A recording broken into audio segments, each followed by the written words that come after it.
A princípio, os computadores foram inventados, construídos e desenvolvidos com a única finalidade de fazer cálculos. Hoje, não é apenas essa a sua finalidade, mas as máquinas de calcular efetivamente evoluíram após a Revolução Industrial. Conta a história que tudo começou com um francês chamado Babbage, que em 1832 construiu uma máquina que, a princípio, realizava as operações de adição e subtração. 2 anos mais tarde, essa máquina evoluiu e já conseguia realizar as operações de multiplicação e divisão. 50 anos mais tarde, por volta de 1880, Olerite criou uma máquina que tabulava dados com base em cartões perfurados. Essa máquina foi construída com a finalidade de agilizar a apuração das eleições americanas. E foi criada então a Tabulation Machine Company, que mais tarde viria a ser a International Machine Company, ou seja, a IBM. No início do século passado, as máquinas de calcular passavam de mecânicas para eletromecânicas. E em 1939, em uma parceria da Marinha Americana com a Universidade de Harvard, foi construído o Mark I, uma máquina de calcular que tinha como finalidade fazer cálculos das tabelas de navegação. Ela pesava cerca de 5 toneladas, era extremamente barulhenta e levava cerca de 5 segundos para fazer um cálculo. Já em 1946, o exército americano, em conjunto com alguns cientistas, criou o ENIAC. Este é considerado como sendo efetivamente o primeiro computador. Ele foi criado com a finalidade de fazer cálculos balísticos e funcionava totalmente à base de válvulas. Pelos próximos 30 anos, os computadores evoluíram, mas eram ainda grandes equipamentos que serviam basicamente às grandes corporações. A tecnologia também evoluiu, saindo das válvulas e passando para os circuitos integrados, até que, em 1976, Steve Jobs criou na garagem de sua casa o Apple. Este foi considerado como sendo o primeiro microcomputador ou o primeiro computador pessoal. O Apple II foi um grande sucesso de vendas, chegando inclusive a incomodar a IBM, que até então trabalhava somente com os grandes computadores. E a tecnologia da Apple resiste até hoje produzindo os equipamentos Macintosh. A Apple evoluía e a IBM perdia mercado, negligenciando os microcomputadores. Assim, ela lança, em 1981, o IBM PC, um equipamento de arquitetura aberta que viria a estabelecer um novo padrão no mercado. Hoje, a grande e imensa maioria de microcomputadores são de plataforma do tipo IBM PC. Para lançar o PC, a IBM precisava de um sistema operacional, que não tinha até então. Foi então contratado Bill Gates, que criou o DOS, que é o primeiro sistema operacional para equipamentos do tipo PC, e desta forma surgiu a Microsoft. A título de curiosidade, já em 1982, um ano após o lançamento do IBM PC, surgia o primeiro microcomputador portátil. E eles não pararam mais de evoluir até os modernos equipamentos que encontramos nos dias de hoje.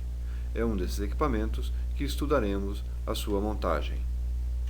Vamos ver agora a evolução dos microcomputadores em função da sua capacidade de processar uma informação. Essa capacidade é medida em termos da sua velocidade de clock, e o primeiro IBM PC tinha 4,77 MHz de frequência de clock. O PC rapidamente evoluiu para o XT de 8 MHz e para o AT286 de 16 MHz. Em seguida, para o AT386 em versões SX-DX de 50 MHz, o AT486 SX-DX e DX1 de até 100 MHz, e seguiram-se alguns concorrentes da Intel, fabricantes de processadores, como a Cyrix, que tinha o 586 de 120 MHz, a AMD com o K5 de 150 MHz, a Cyrix com o 686 de 200 MHz e a AMD com o K6 de 233 MHz. Para combater a concorrência, principalmente da AMD, a Intel lançou a série Pentium, começando pelo Pentium de 75 MHz, que ia até 233, o Pentium 2 até 450, o Pentium 3 até 933 e hoje os Pentium 4 chegam a 3,4 GHz de velocidade de clock. Os processadores da AMD também evoluíram e hoje temos comercializando no mercado processadores Duron e Athlon de até 2 GHz. Os microcomputadores são formados basicamente por hardware, software e firmware. O hardware é a parte física dos computadores, ou seja, tudo aquilo que cai no chão e quebra. O software é a parte lógica do sistema, ou seja, são os programas e os aplicativos. O firmware é o meio termo, ou um conjunto de software que é gravado dentro de um hardware e eles são quase que inseparáveis. Microcomputadores são compostos de hardware, software e firmware. Vamos ver o que significa cada um desses componentes.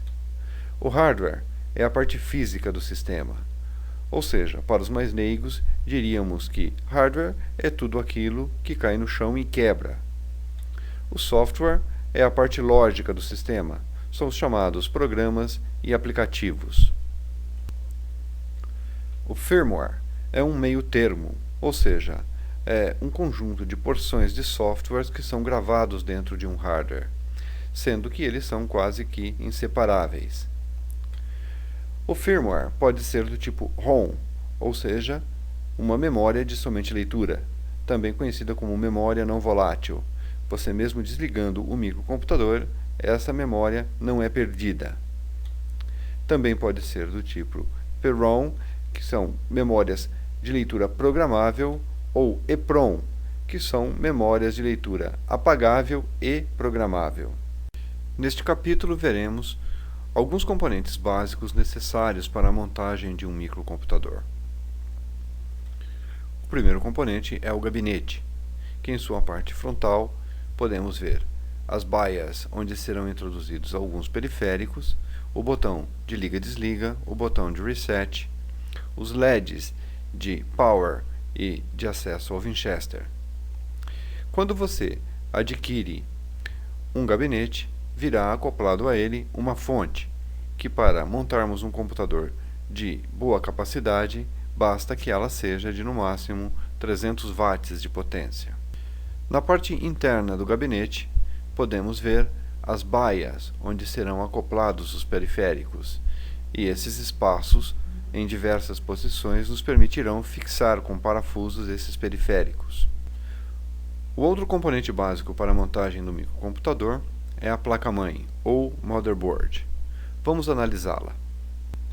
Os elementos básicos da placa-mãe são os seguintes: os conectores IDEs para ligarmos o Winchester, a unidade de CD-ROM e o disquete, os slots para a memória, os slots PCI para placas adicionais como placa de fax modem ou de rede, o soquete onde colocaremos o microprocessador, o plug de conexão da fonte e os conectores de entrada e saída que analisaremos individualmente mais tarde. Esta placa também possui um conector do tipo AGP para placas de vídeo. Existe um número muito grande de marcas e modelos de placas-mães, mas basicamente todas elas possuem os mesmos componentes.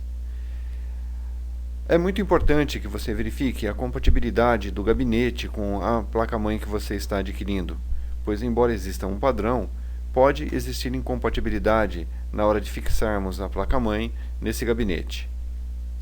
Uma outra diferença muito grande entre as motherboards é o onboard de seus elementos. Esta placa que estamos analisando, ela possui uma grande quantidade de elementos onboard, como o vídeo, o modem e a placa de rede. Mas, caso ela não possua os elementos onboard, ou seja, ligados diretamente na placa, ela deve ter uma quantidade maior de slots PCIs para que possamos fazer a função desses elementos através de placas adicionais. Somente a título de curiosidade, a parte traseira de uma motherboard nada mais é do que uma infinidade de soldas dos elementos que estão na sua parte frontal. Vamos agora analisar os elementos da motherboard. Primeiro, os conectores IDE, onde ligaremos a unidade de Winchester, a unidade de CD-ROM e a unidade de disquete.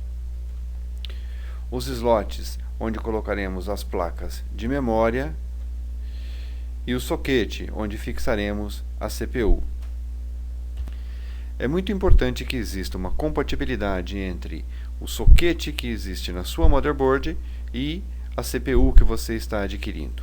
Este soquete é do tipo 462, feito para CPUs do tipo Duron até 1.2 GHz, mas existem soquetes para todos os tipos de CPU disponíveis no mercado, e você deve adquirir uma motherboard com um soquete compatível com a CPU que você está adquirindo.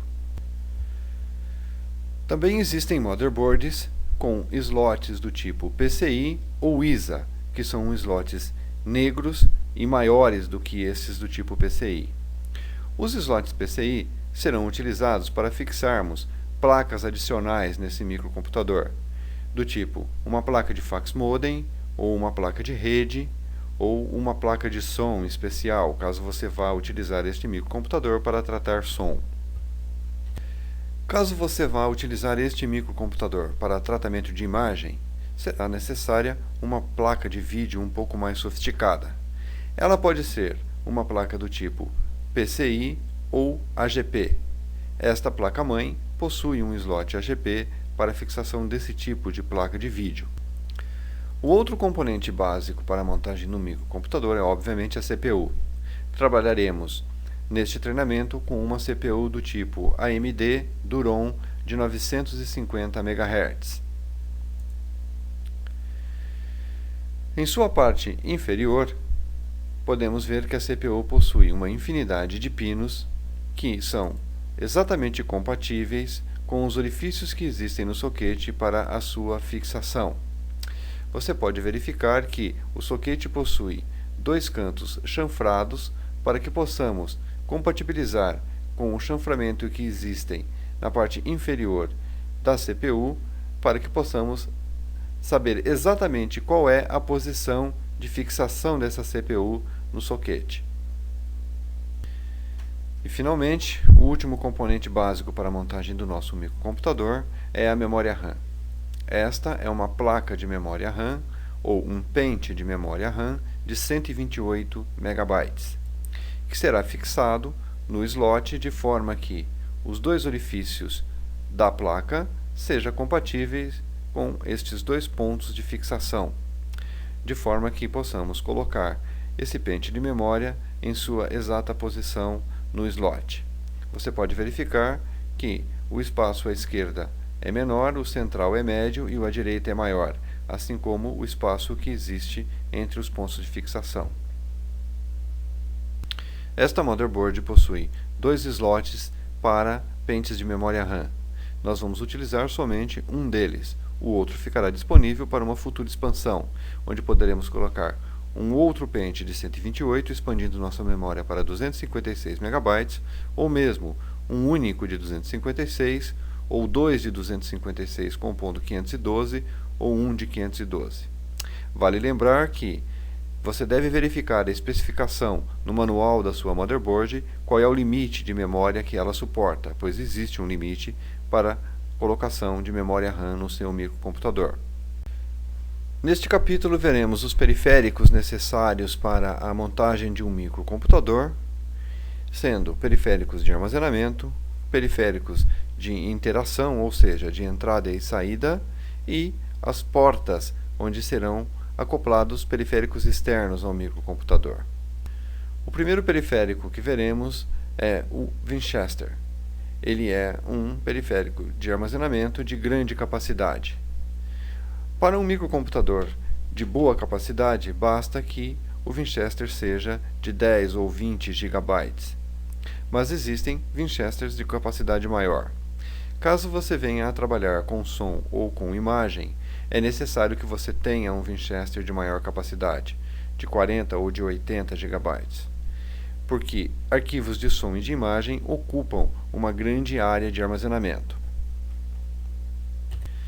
Para ligarmos o Winchester ao microcomputador, primeiramente o fixaremos na baia apropriada, como veremos mais tarde. Depois ligaremos os cabos de conexão. São basicamente dois cabos de conexão: o de energia, que será instalado neste plug, e a cinta ligada ao IDE da motherboard, que será ligado neste plug. O Winchester também tem, na sua parte traseira, os pinos de estrapeamento. Este é um strap, e aqui ele está posicionado para ser do tipo Master.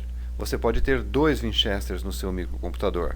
O segundo deverá ter um estrapeamento feito para Slave, de forma que os dois consigam conviver sem prejudicar o funcionamento um do outro. Para estrapearmos o Winchester para Master ou para Slave, é necessário verificar o manual do Winchester, ou geralmente os Winchesters trazem na sua parte superior uma especificação de como deve estar este estrapeamento para que ele seja Master ou Slave. Um outro periférico de armazenamento é o disquete. Esta é uma unidade de disquete de 3,5 polegadas que será fixado na sua baia apropriada, como veremos mais tarde, e possui na sua parte traseira os elementos para ligarmos a energia e a cinta, que será ligada à motherboard. O disquete possui tanto a cinta como o energizador, com tamanhos e formas diferentes dos outros periféricos. A sua fonte fornece um cabo de energia apropriado para o disquete, e a cinta para a ligação do disquete à motherboard também é uma cinta diferente, mas nós veremos isso detalhadamente mais tarde. Um outro periférico de armazenamento é o CD-ROM. Ele é exatamente igual ao Winchester no que diz respeito às suas ligações. Você possui um conector para a ligação da cinta ao plug IDE da motherboard, um energizador idêntico ao do Winchester e os pinos de estrapeamento, porque você também poderá ter dois CD-ROMs e eles deverão ser estrapeados para Master ou Slave, e isso será feito mediante uma especificação que vem no manual do CD-ROM ou também na sua parte traseira, conforme vimos com o Winchester. O CD-ROM é basicamente um periférico de entrada de informações, read-only memory, mas você poderá ter uma gravadora de CD que tenha exatamente as mesmas especificações de um CD-ROM, ou seja, a sua forma de conexão e de ligação é idêntica ao de um CD-ROM.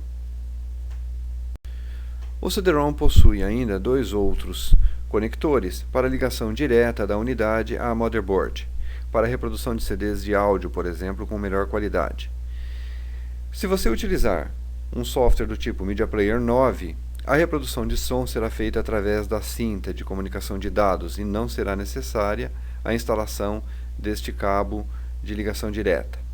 Este cabo é um cabo especial que geralmente acompanha a sua unidade de CD-ROM quando você a adquire, mas para que você conecte o seu CD-ROM através desse cabo ao motherboard, é necessário verificar a especificação no manual do CD-ROM e no manual da motherboard, pois existe um plug especial na motherboard onde este tipo de fixação é feita.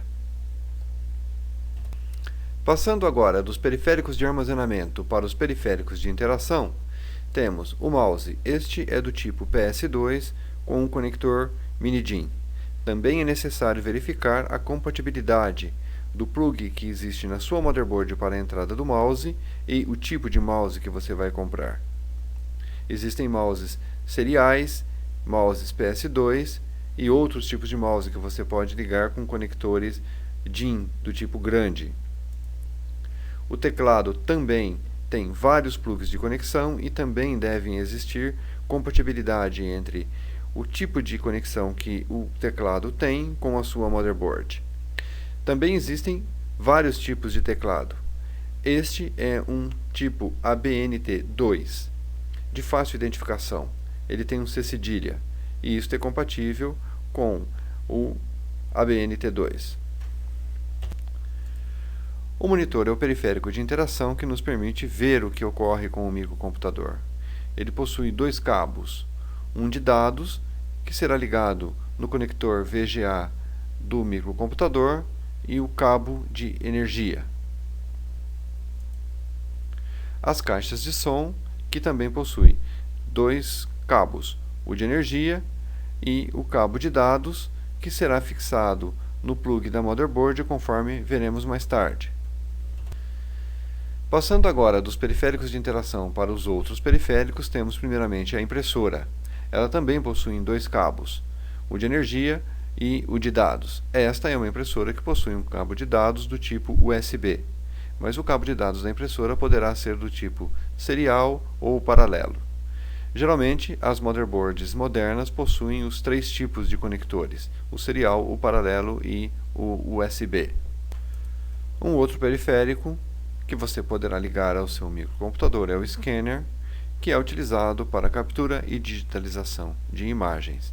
Também é ligado através de um cabo de energia e um cabo de dados, e geralmente possui um software especial que deve ser instalado no seu microcomputador. Um estabilizador de voltagem sempre é necessário para que você proteja a entrada de energia do seu microcomputador, ou, no mínimo, utilizar um filtro de linha para que você possua várias opções de tomadas para ligação dos vários periféricos, no mínimo dois, que seria o vídeo e o microcomputador propriamente dito, e outros periféricos como um no-break, que permite você preservar os seus dados mesmo que a energia caia a zero, câmeras fotográficas digitais, até celulares podem ser ligados a microcomputadores para que você carregue e descarregue sua agenda, mesas digitalizadoras para profissionais que trabalham com arquitetura ou coisas parecidas, etc. Passando agora para as portas e suas aplicações, na motherboard com a qual estamos trabalhando temos os seguintes conectores: o conector do mouse, do teclado, duas portas USB, a porta paralela, onde poderá ser ligada a impressora, por exemplo, a porta serial, a entrada VGA para ligarmos o vídeo, os plugs de som e um conector para joysticks. Vamos ver isso com mais detalhes à frente. Verifique no manual da sua motherboard que estará bem especificado a utilização desses nossos conectores, como no caso desta nossa motherboard, o mouse, o teclado, as portas USB, a porta paralela, a porta serial, a porta VGA, a porta do joysticks para games e os três conectores de áudio. O line out para ligarmos as caixas de som, o line in para fazermos entrada de som e o plug para ligarmos o microfone. Lembramos que as cores existentes nessas portas são padronizadas. O conector verde é sempre para o mouse, o lilás sempre para o teclado, assim como nos conectores de áudio, o verde é sempre a caixa de som, o vermelho o microfone e o azul a entrada de áudio. Antes de começarmos propriamente as instruções de montagem do microcomputador, vamos verificar se você tem à mão todo o material necessário, começando pelos componentes do microcomputador. Você deverá ter à mão um gabinete com a fonte, uma motherboard, uma CPU, o cooler da CPU, que nós não vimos até esse instante do tempo, mas ele é um dissipador de calor que será fixado sobre a CPU depois que tivermos fixado a CPU no soquete. Um pente de memória, uma unidade de disco rígido, o disquete, a unidade de CD-ROM, um mouse, um teclado, um monitor e os cabos para ligação dos periféricos à motherboard, as cintas de fixação dos IDEs.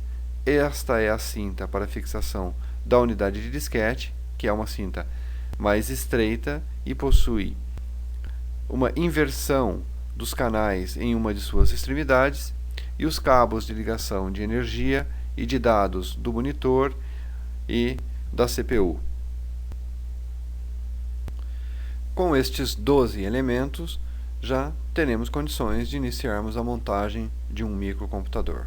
Relembrando: gabinete, monitor, disquete, CD-ROM, o cooler do processador, teclado, pente de memória, motherboard, a CPU propriamente dita, uma unidade de Winchester, o mouse e os cabos de ligação.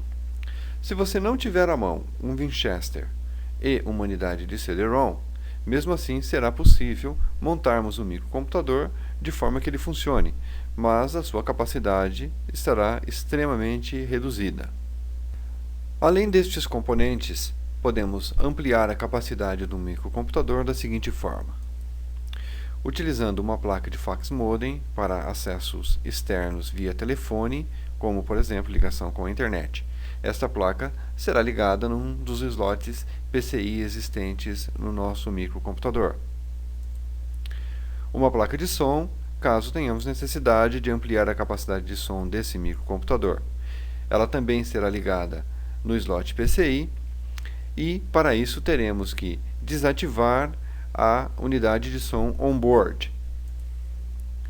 Uma placa de vídeo, também caso haja necessidade de ampliarmos a capacidade de vídeo desse microcomputador, também ligada no slot PCI.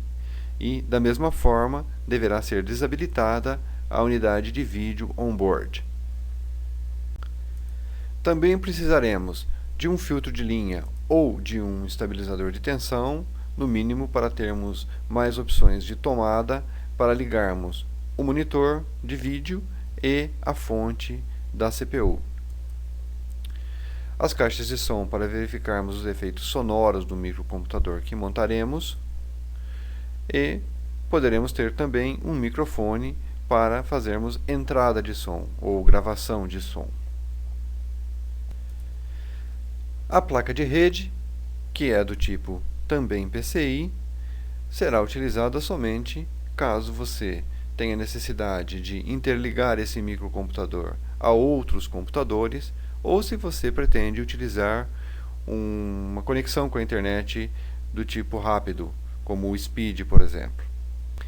Lembro que é necessário verificar e planejar a quantidade de placas adicionais que você vai colocar no seu microcomputador, de forma que você tenha slots do tipo PCI em quantidade suficiente para a instalação dessas placas.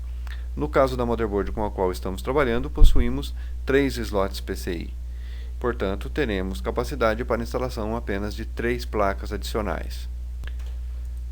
As ferramentas necessárias para a montagem do microcomputador são chaves Phillips e de fenda, pequenas e grandes, chave de boca, pois quase todos os parafusos de fixação de um microcomputador são chanfrados para a utilização de chave de boca, parafusos, pinças, um capturador de parafusos e a pinça para estrapeamento caso você tenha necessidade de mudar o estrapeamento do Winchester ou do CD-ROM.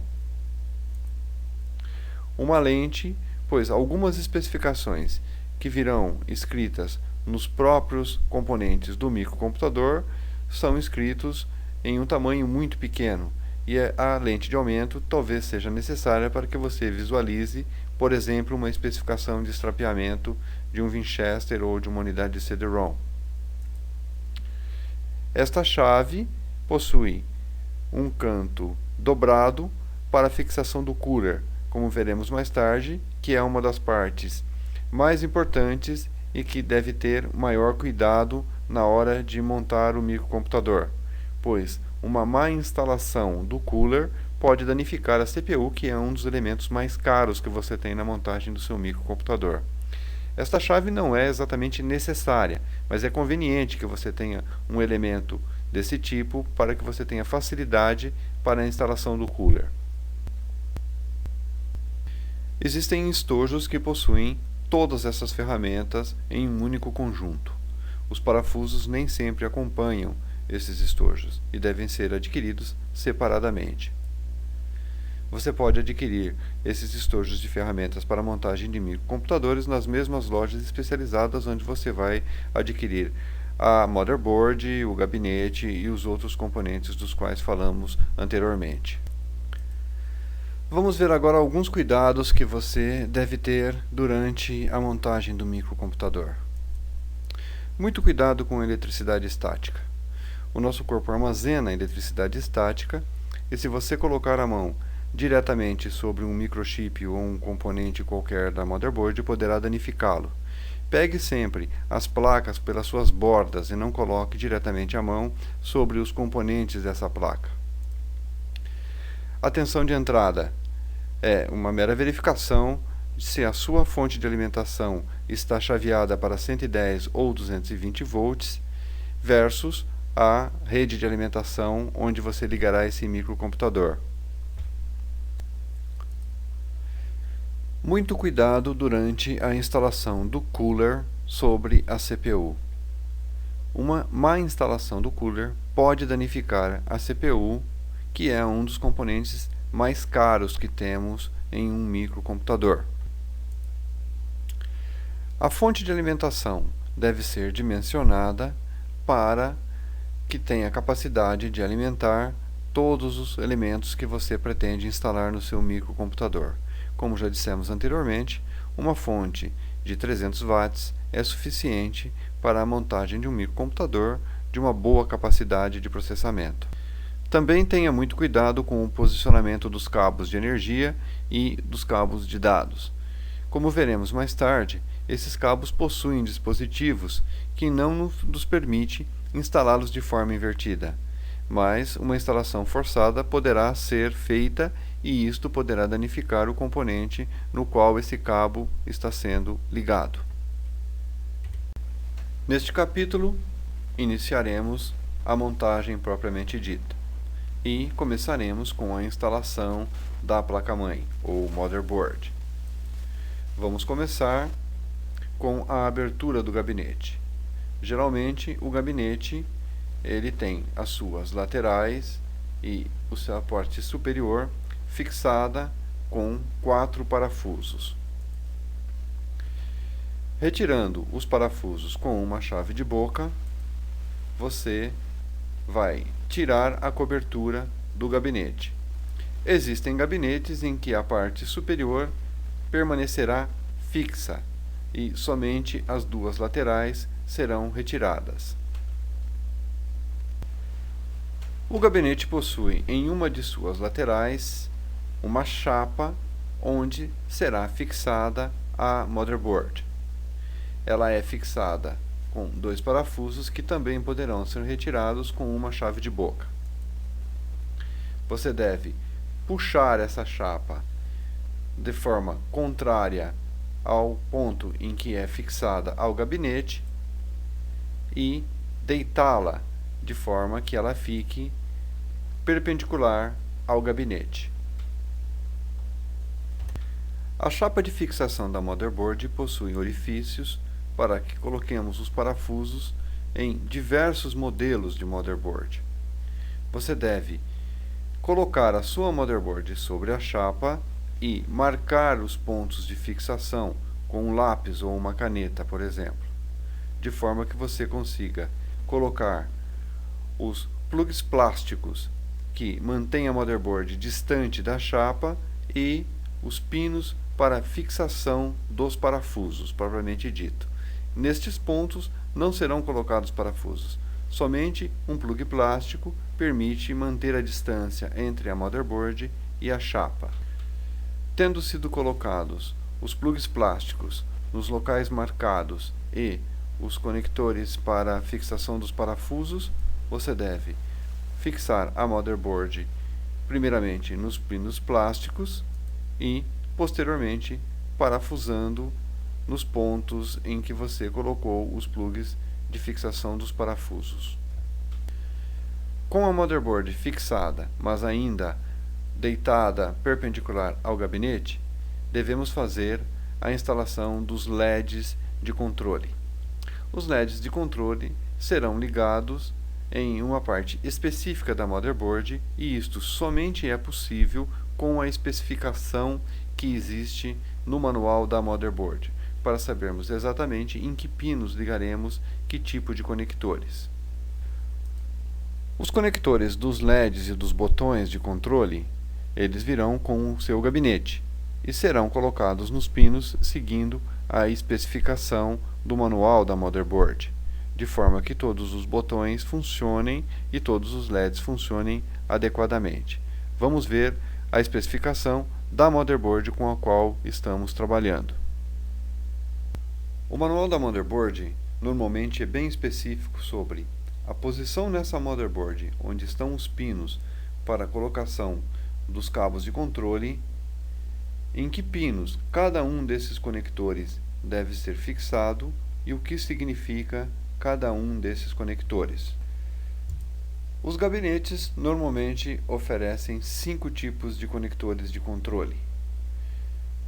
O conector para controle do LED de acesso ao HD, o conector para funcionamento do speaker, que é o alto-falante do gabinete, o conector para o botão de reset, o conector ou conectores que podem ser individuais para o LED de power supply, que acende ou apaga o LED para sabermos se o microcomputador está ligado ou desligado, e o conector para o botão de power supply, que é o botão de liga e desliga o microcomputador.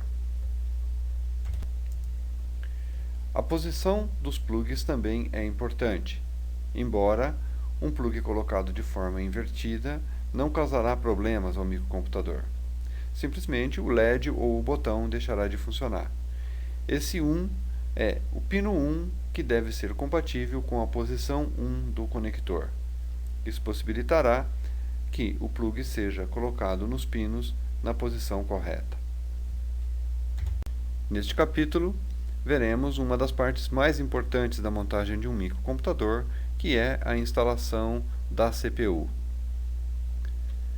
Primeiramente, devemos levantar a alavanca que existe na lateral do soquete onde a CPU será fixada.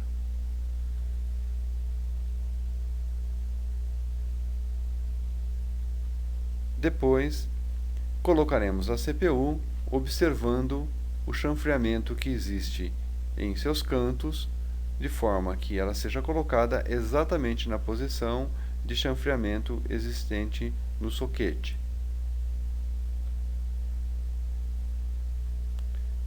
Coloque a CPU no soquete e abaixe a alavanca de travamento. Com a alavanca abaixada, a CPU está fixada no soquete.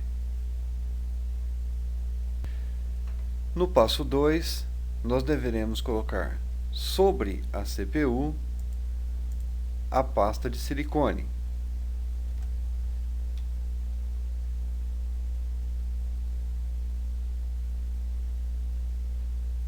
Tendo sido colocada a pasta de silicone, vamos colocar o cooler. Observe que o cooler tem duas hastes de travamento, uma deste lado e o outro na outra extremidade, que serão fixadas neste ponto do soquete. O cooler já está fixado na outra extremidade, e esta haste deverá ser fixada nesta extremidade. Abaixando o cooler com muito cuidado sobre a CPU, podemos utilizar aquela chave de fenda com a ponta torta para forçarmos o cooler para baixo e encaixá-lo nesta extremidade do soquete. Tendo sido fixado o cooler da CPU, o próximo passo é ligar o cabo de energia do ventilador do cooler a um ponto de alimentação que existe na motherboard. Existem vários pontos de alimentação de energia desse tipo, mas geralmente existirá um ponto ao lado do soquete para você ligar o ventilador do cooler, e ele possui um tipo de conector que não permite que você o ligue em local indevido. Neste capítulo veremos a instalação da memória RAM e os cabos de conexão dos periféricos. O pente de memória RAM, como já vimos anteriormente, ele deve ser fixado no slot com os dois orifícios do pente estando exatamente na posição dos dois pontos de fixação do slot. Colocando o pente no slot, você deve pressioná-lo para baixo, de forma que as duas travas laterais vão se encaixar exatamente nos orifícios de fixação que existem nas laterais do pente. Desde que a placa seja colocada na posição correta, com base nos pontos de fixação dentro do escaninho que existe no slot, o simples fato de você pressioná-la para baixo fará com que as travas sejam levantadas e a placa fixada corretamente ao slot. Tendo sido instalada a memória, vamos agora instalar os cabos de ligação dos periféricos. São 3 cabos de periféricos.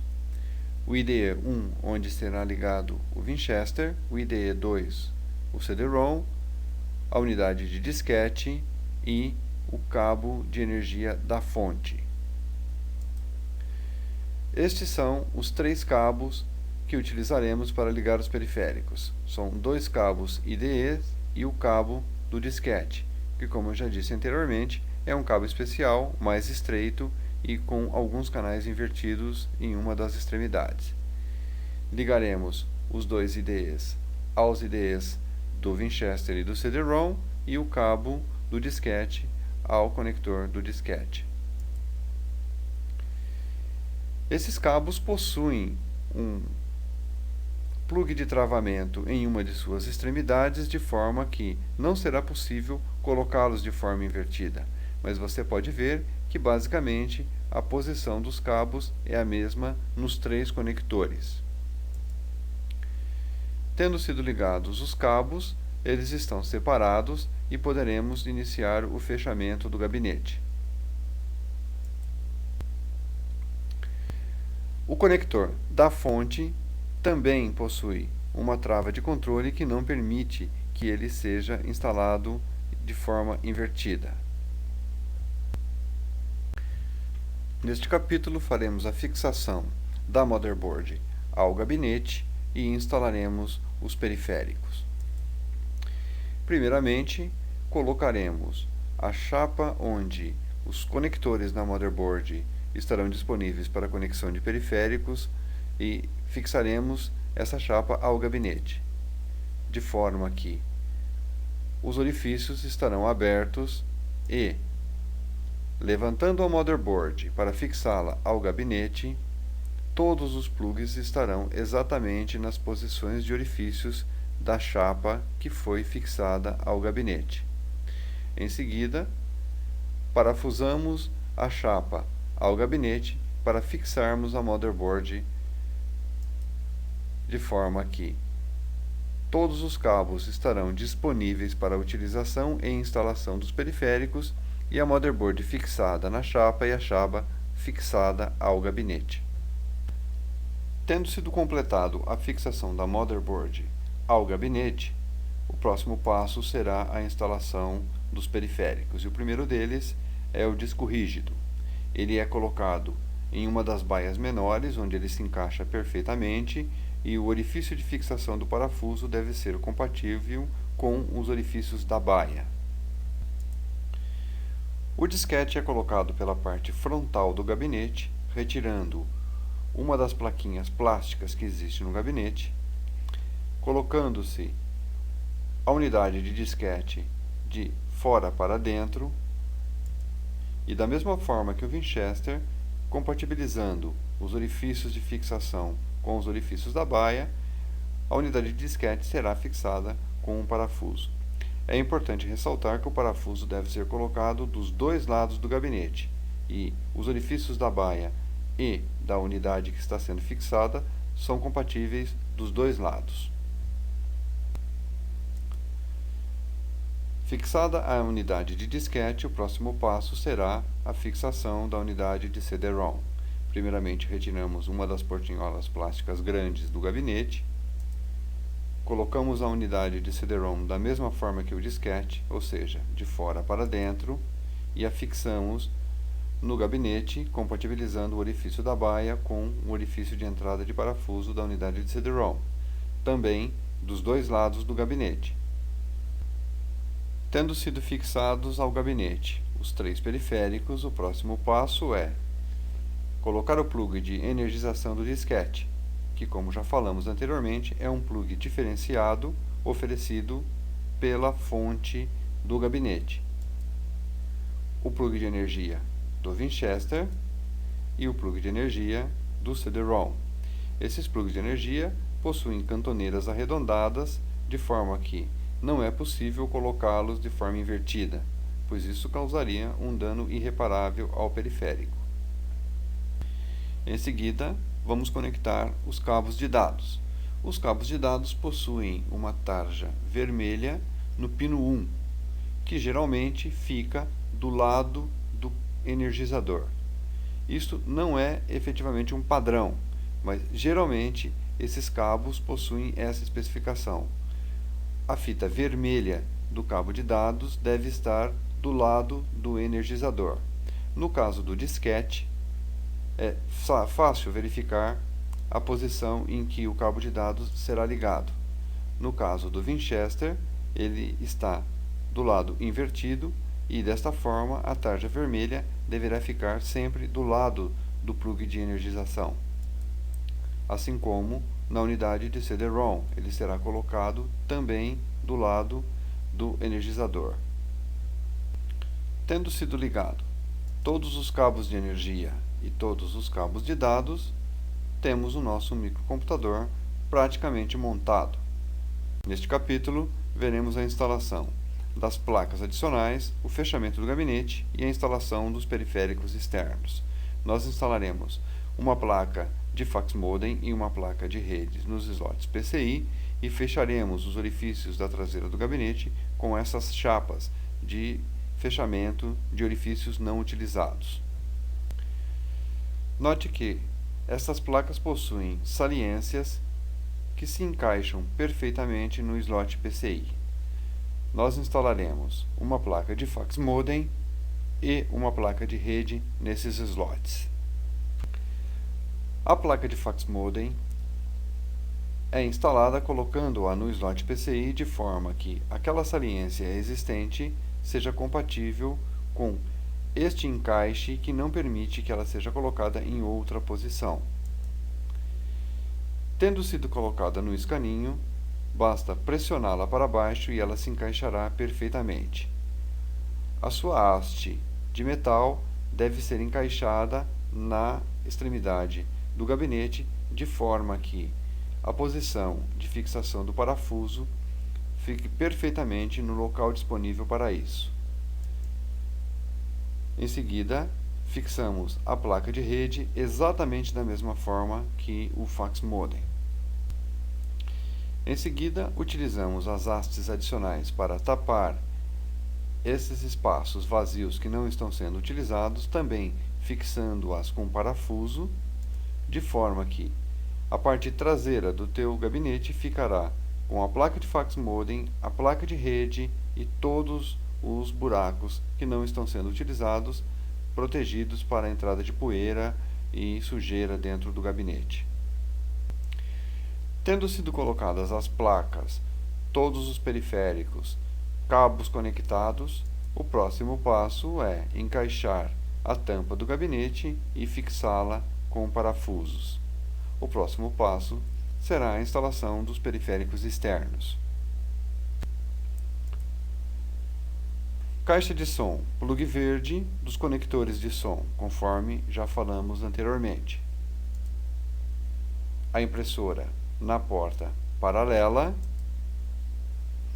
A unidade de vídeo no conector VGA. A impressora no conector USB. O mouse no mini-DIN verde, o teclado no mini-DIN lilás, o cabo de energia à fonte, o fax modem ligado à rede. Observe que a placa de fax modem ele tem dois plugs. Um é ligado diretamente à rede telefônica e o outro é um dispositivo para que você possa ligar um aparelho telefônico e utilizá-lo quando não estiver utilizando o fax modem e, consequentemente, a sua linha telefônica. Este é o plug de conexão de um telefone adicional.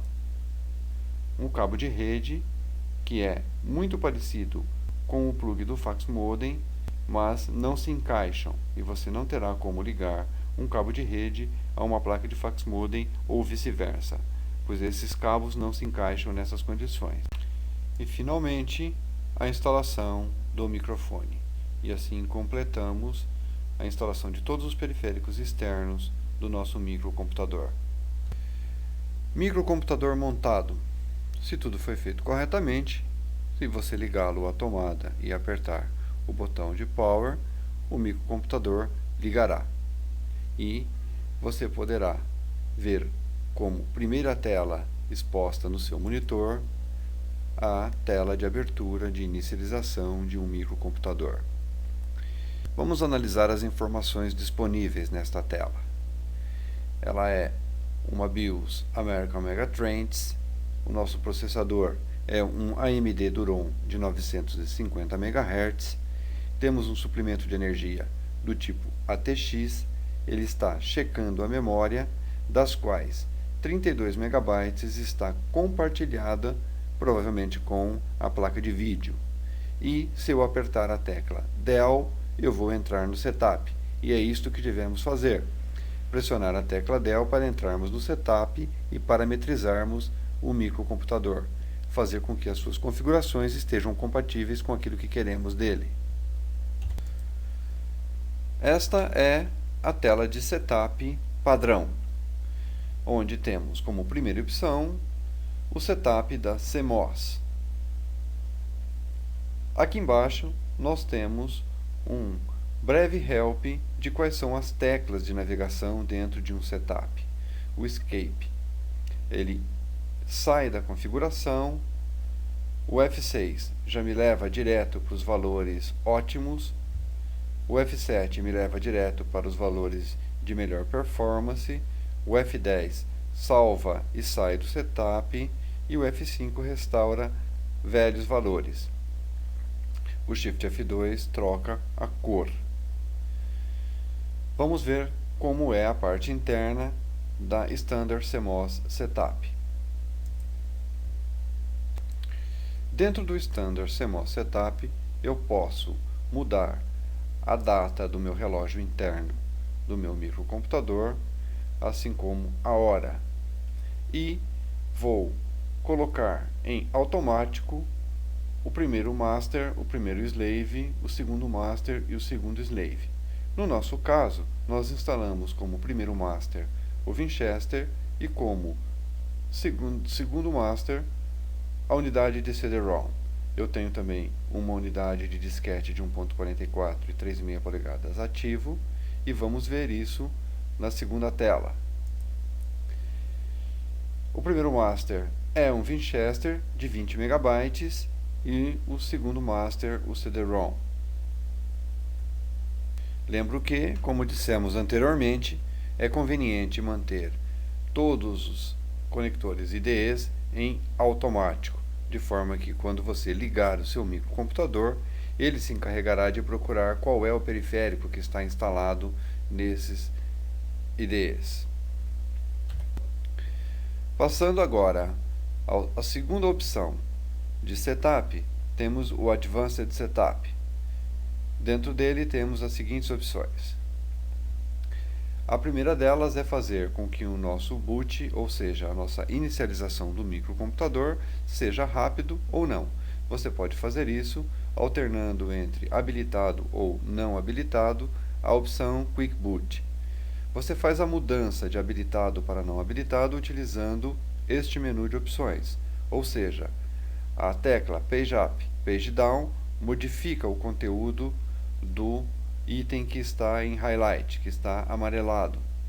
E você pode mantê-lo dentro da condição que desejar, teclando Escape e retornando à tela anterior.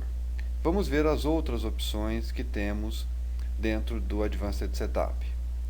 Eu tenho, nesta minha motherboard, 3 opções de boot, sendo que o primeiro deles deve ser feito obrigatoriamente pelo IDE 0, que é o Winchester. Se ele não encontrar o sistema no IDE 0, vá buscar como segunda opção o flop de disquete e como terceira opção no CD-ROM. Você também pode, dentro deste Advanced Setup, habilitar ou não o botão de Numlock, de forma que ele pode ficar on ou off no instante em que você ligar a máquina. E estas são as principais modificações que podemos fazer no Advanced Setup. Retornando à página principal, a terceira opção é o Power Management Setup. Ele não oferece opções que devemos modificar para o bom funcionamento do microcomputador.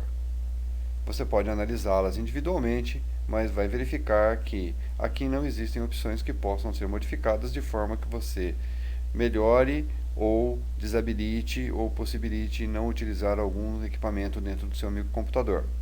Portanto, a recomendação é que o Power Management Setup não seja modificado de forma alguma, pois dentro de um setup nunca faça uma modificação que você não tenha certeza absoluta de qual é o efeito dela para o bom funcionamento do microcomputador.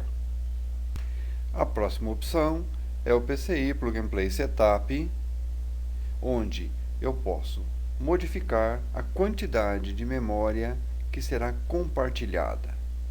Este é o único item que você deve modificar dentro desta opção de setup. A memória compartilhada é geralmente utilizada para a placa de vídeo on-board.